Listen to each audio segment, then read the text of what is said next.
The letter of St. Paul to Romans, chapter 9. God's election of Israel. I am speaking the truth in Christ. I am not lying. My conscience confirms it by the Holy Spirit. I have great sorrow and unceasing anguish in my heart. For I could wish that I myself were accursed and cut off from Christ for the sake of my own people, my kindred according to the flesh. They are Israelites, and to them belong the adoption, the glory, the covenants, the giving of the law, the worship, and the promises. To them belong the patriarchs, and from them, according to the flesh, comes the Messiah, who is over all, God blessed forever. Amen. It is not as though the word of God had failed, for not all Israelites truly belong to Israel, and not all of Abraham's children are his true descendants, but it is through Isaac that descendants shall be named for you. This means that it is not the children of the flesh who are the children of God, but the children of the promise are counted as descendants. For this is what the promise said. About this time I will return, and Sarah shall have a son. Nor is that all. Something similar happened to Rebekah when she had conceived children by one husband, our ancestor Isaac.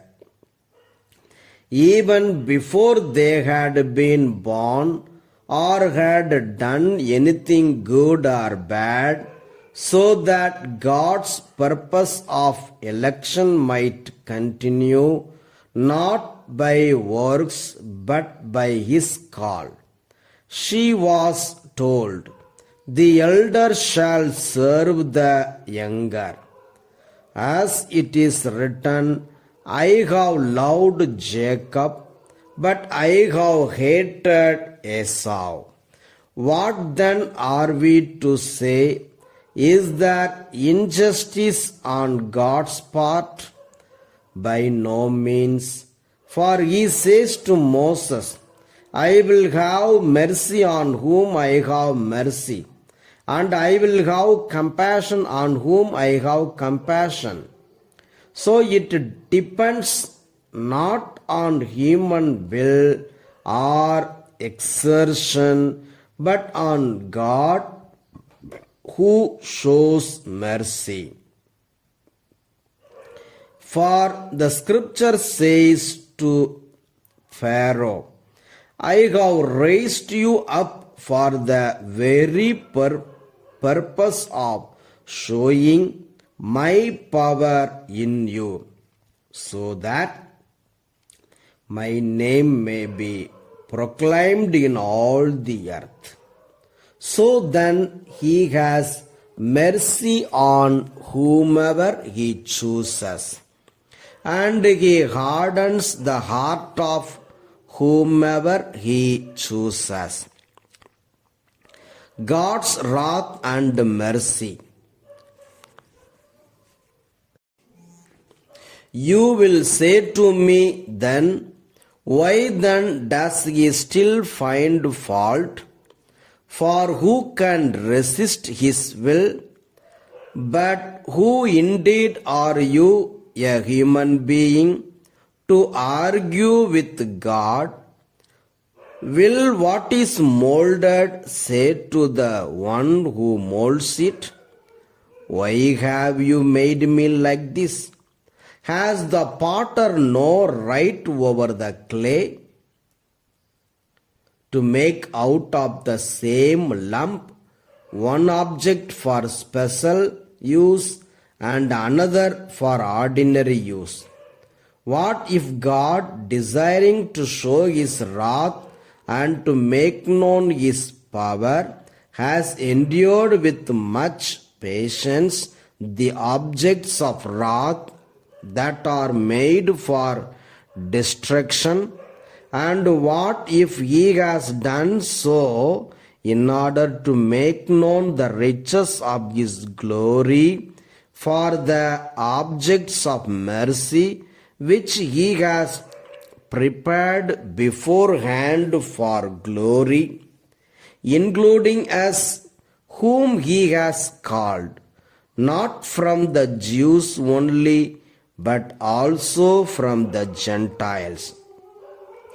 As indeed he says in Hosea, those who were not my people I will call my people, and her who was not beloved I will call beloved.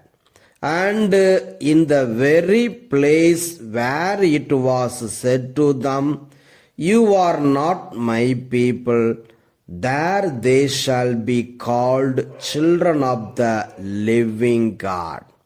And Isaiah cries out concerning Israel, though the number of the children of Israel were like the sand of the sea, only a remnant of them will be saved.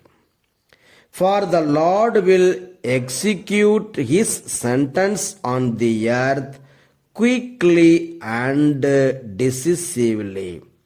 And as Isaiah predicted, if the Lord of hosts had not left survivors to us, if the Lord of hosts had not left survivors to us, we would have fared like Sodom and been made like Gomorrah.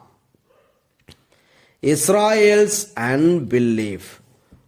What then are we to say? Gentiles who did not strive for righteousness have attained it, that is, righteousness through faith. But Israel who did strive for the righteousness that is based on the law did not succeed in fulfilling the law. Why not? Because they did not strive for it on the basis of faith, but as if it were based on works. They have stumbled over the stumbling stone. As it is written, see, I am laying in Zion a stone that will make people stumble, a rock that will make them fall, and whoever believes in him will not be put to shame. The word of God. Thanks be to God. May Almighty God bless you in the name of the Father, and of the Son, and of the Holy Spirit. Amen.